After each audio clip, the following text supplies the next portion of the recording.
Dobar dan i poštovanje i dobrodošli na kanal Dnevnik jednog astrologa. Da vidimo šta su nam to naše drage zvezdice sa neba pripremile za današnji dan. Dnevni podsjetnik za dobre vibracije, petak 19. april. Današnji Venerin dan nam počinje sa lepom konjunkcijom Merkura i Venere na 17. stepenu Ovna, pa se nastavlja sa lepim sekstilom između Marsa iz Riba i Jupitera iz Bika. Uveče od 19 časova Sunce prelazi u znak Bik, a pred sam kraj dana Mesec iz Device će imati opoziciju sa Saturnom iz Riba.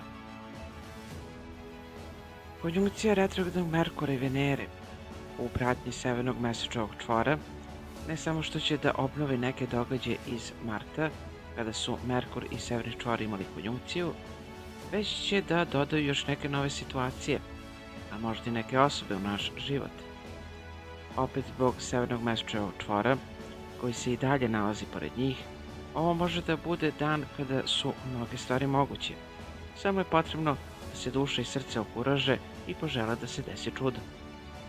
Energija između aktivnog Marsa i smirenog Jupitera naravno da nam može pomoći da stanemo na noge, makar na neko određeno vreme, i da uhvatimo dah za nove životne izazove. Ovo je tako dan kada ćemo dobiti priliku da se na dobar način istaknemo u svom radu, da pokažemo spontano svoje talente i da na taj način skrenemo pažnju autoriteta, tj. nadređenih, na radno mesto. Mesec iz Device u opoziciji sa Saturnom iz Riba je vrlo težak aspekt i na sreću pa se dešava pred sam kraj dana. Kada se Mesec i Saturn nađu ovako povezani preko napetog aspekta opozicije, onda smo mi u jednom neproglednom perpetuum mobile mračnom neraspoloženju, gde nam duša pati usled određenih frustrirajućih događaja ili ograničenja i prepreka.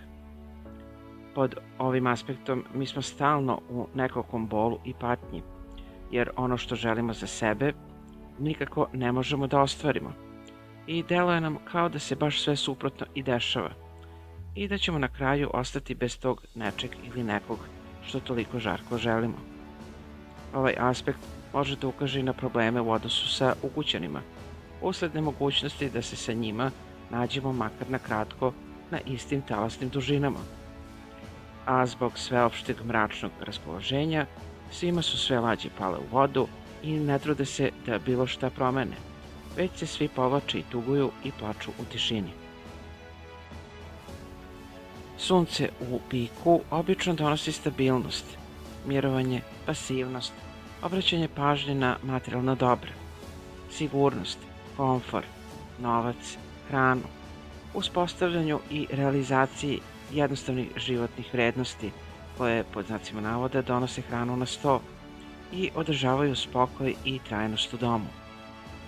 Sunce u Biku ovog puta, zbog nastupajuće konjunkcije Jupitera i Urana koje imamo u nedelju, promenit će nam životne prioritete. Drugačije ćemo posmatrati ne samo sebe, već i drugi ljude oko nas. I to na zreliji način ćemo uvidjeti da ono što smo do sada smatrali vrednim, lepim, važnim, bitnim, u stvari to možda i nije.